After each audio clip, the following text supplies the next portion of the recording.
啟動筋膜防跌本能課堂喺2025年6月23日開始咗第一堂，第二堂會係2025年6月30日，由趙式浩議員辦事處協辦。咁我哋睇睇第一日2025年6月23日之後，長者點樣喺10分鐘之內改善步行能力。長者體態問題係膝頭哥向前，腰向後，頭向前。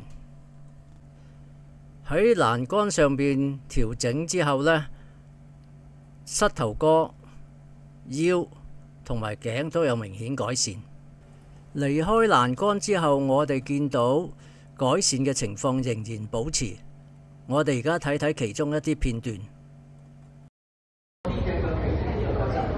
咁我哋集中喺離地個腳踭，我哋集中企直隻腳，好唔好？企直隻腳，要企直個身，即係希望呢個地方改善，呢個地方改善，呢個地方改善，去改善到啲，咁企喺度咪直啲啊？行喺度咪穩陣啲啊？用呢個動力。咁而家咧，我哋請位呢位長者，兩個手擺度，呢隻腳企前叮叮咁多落得。係啦，好啦，我哋又做翻頭先個感覺咯喎，個腳踩實係咪？阿伯伯，然後呢個地方放鬆落嚟，好唔好？得唔得？識唔識到個膝頭啊？而家識啦嘛。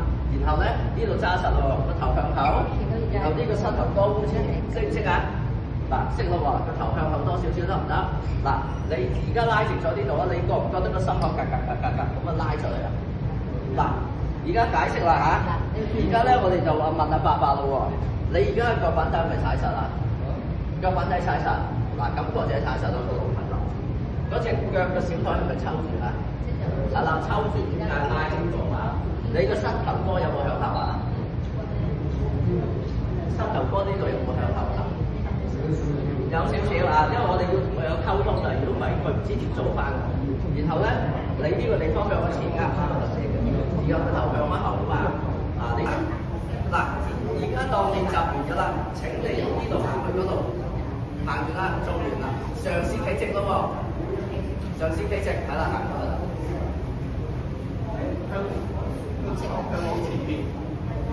而家咧佢係有意識去控制身體，睇唔睇到啊？因為未習慣啊嘛，未習慣啦，佢而家有意識去動直個身，係咪動直咗？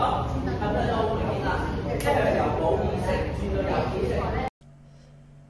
呢張相呢係一個叫做側面推不動嘅示範，係喺下一堂2025年6月30號，希望身體比較好少少嘅長者呢可以達到呢個效果，就係人哋喺佢側邊拱佢嘅時候呢，佢可以好輕易咁處理。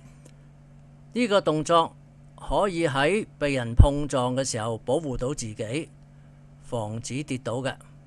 我哋今日就講到呢度，下次再見，拜拜。